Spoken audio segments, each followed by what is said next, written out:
Well, hello model car fans. Welcome to the Muscle Car Modeler. My name is Raul, and this week I'm going to feature a build of a 71 Mustang Mach 1. Now for 1971, the Mustang went through another design change and updating, so it's a completely new body style, and it got longer, wider, and generally bigger. Front end definitely got a bit bigger and wider, longer hood for sure.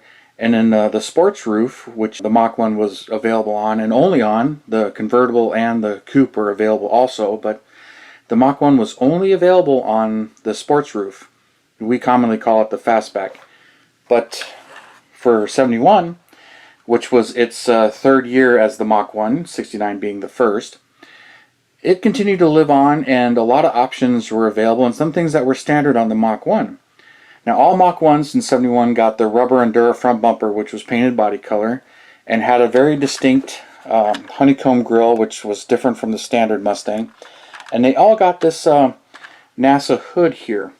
Whether it was functional or not, it was standard as non-functional. Some engines, the rammer was functional and was available. When it came to the engines, there was a number of engines available. Just about every V8 engine that Ford offered in the Mustang was available in the Mach 1. So the base engine was the 302 for 1971, and then optional you can step up to the 351 2V, which I believe was a 240 horse version. There was a 285 horse 351, and then optional was also the 429 V8 engines, which replaced the 428 engines. Now the 429s were based on the 385 series big block, which had a similar architecture to Boss 429. So those motors were bigger and they wouldn't fit in the 70 Mustang. That's why they were not available in the 70 Mustang, but the 70 Torino, it was available. But for 71, when they redesigned the car, the engine compartment got a little bit bigger and was able to house that motor. So the 428 was replaced by the 429, and there wasn't anything similar between those two motors. They were completely different motors. So nothing interchanged between the two motors. But you can get it as the CJ, the Cobra Jet, or even the Super Cobra Jet if you got the drag pack option. The Cobra Jet came with 4-bolt mains, forged rods and pistons, 11.3 to 1 compression ratio, and a hydraulic cam. The 429 CJs came with aluminum valve covers, Rochester Quadrajet 4-barrel carburetor, and some of them were adjustable valve trains, but not all of them. The drag pack option was ordered. You got the 429 Super Cobra Jet, and came with either a 391 or 430 rear axle with traction lock, or even a 411 ratio with a Detroit locker. Both these engines were engine code C, so it's kind of confusing on whether or not it was or not. Just look for an external oil cooler, that kind of gives it away. And Super Cobra Jet engines came with a Holley carburetor instead of the Rochester, and a mechanical lifter camshaft. So you can kind of look for those things if you know what you're looking for, but it's just kind of interesting to see those specs or get the documentation to help verify a Super Cobra Jet versus a regular 429 Mustang. But this one, I built it as the 351 Ram Air. Just kind of because I did the other one as a 429, so I did this one in a 351 livery. The Mustang came in multiple colors, and the Mach 1 came with a pop-open racing gas cap, but I didn't have one, so I used a regular gas cap here. And it also came with this Mach 1 stripe here. And the hood blackout and hood pins were standard on the Mach 1.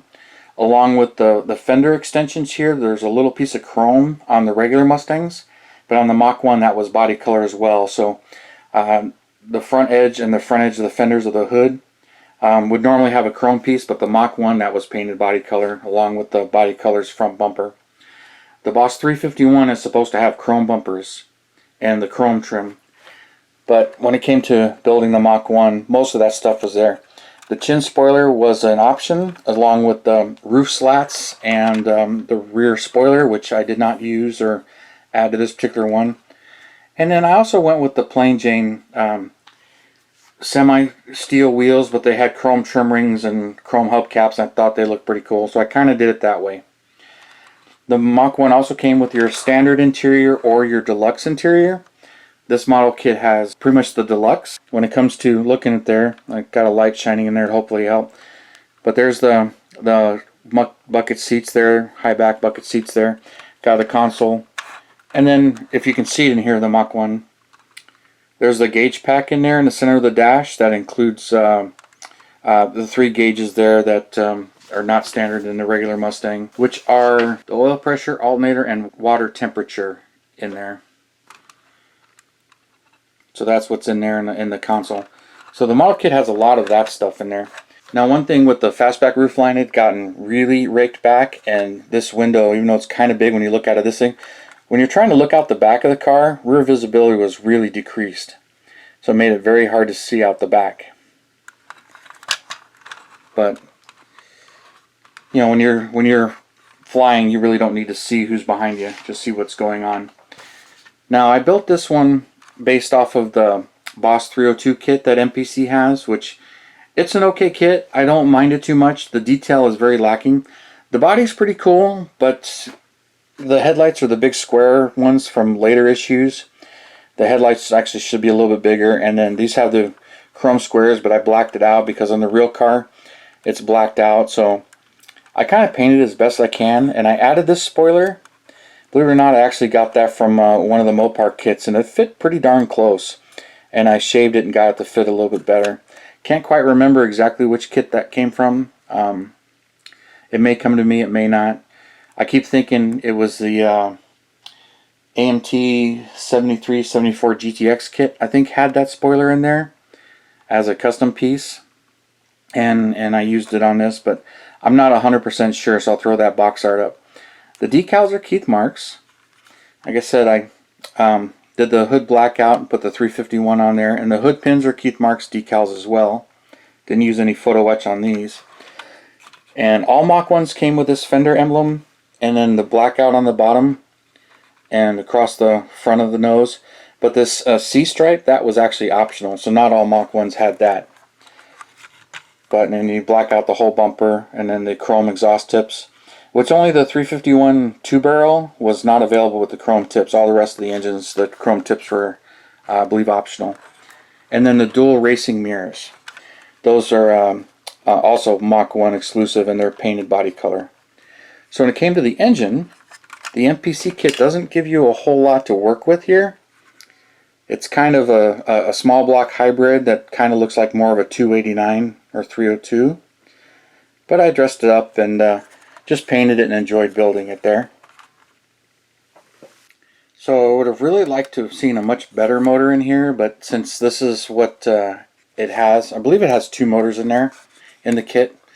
But yeah, I just painted this one blue and detailed it out, but it's got cast aluminum valve covers and breather. So, but like I said, it's more of a 302, a Windsor style motor. It's not the 351 Cleveland, and it's definitely not the 429.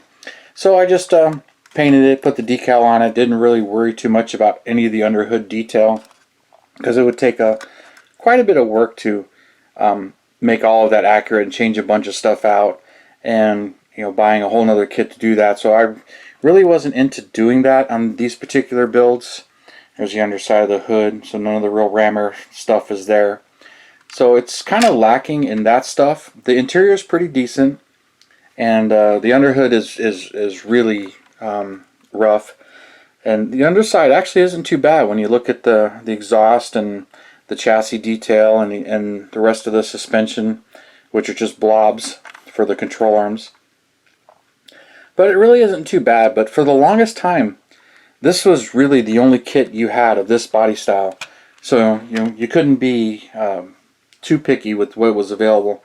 And this is the nicer one. I understand the 73 box art one is pretty rough, but I've never had that one. But I've enjoyed building these and getting a decent representation. So sitting on my shelf, it looks great. Now I understand Revell has been tooling up and shown a couple of teasers that they're going to be coming out with a Boss 351. I'm really looking forward to that kit. Even though I built 3 of these, I've got 1 more unbuilt. And then Missing Link actually makes a resin front end to fix these, or at least he used to. I don't know if he's still making that anymore or not. I bought a few of those, but since these are already built, I haven't hacked them up to fix any of that stuff. But I still want to. But I think some of those, when I modify it, I'm going to have to do some more body work to the front, and I might have to repaint them, which means buying more of Keith Marks decals to do these. So as it sits, I think I'm going to leave it alone And these wheels, they came from Model Haas a long time ago, of course. I'm trying to remember how long ago I built this, 10 or 15 years ago. I did a bunch of these. I actually did 3 of these kind of at the same time. And I know I've shown the Shelby Europa on the channel. I've shown that one. I did build a Boss 351 also. I have not shown that one. And I mentioned I got one more of these kits in my stash that's unbuilt, so for all the contents and stuff, but really haven't gotten back to building that one. Don't really have any particular plans for it. Figured I would show this one to you, and then you might enjoy it. And it looks really good on the shelf, and it kind of fills a hole in the Mustang collection there, especially getting into the different bodies and progressions. And I really had to have a Boss 351 in my collection. I got all the Boss 302s and 429s.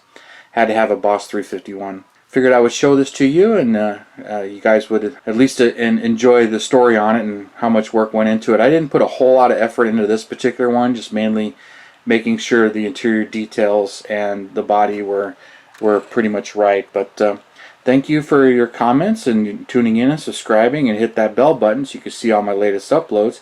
And you guys, you have a wonderful weekend, and I'll see you next Saturday.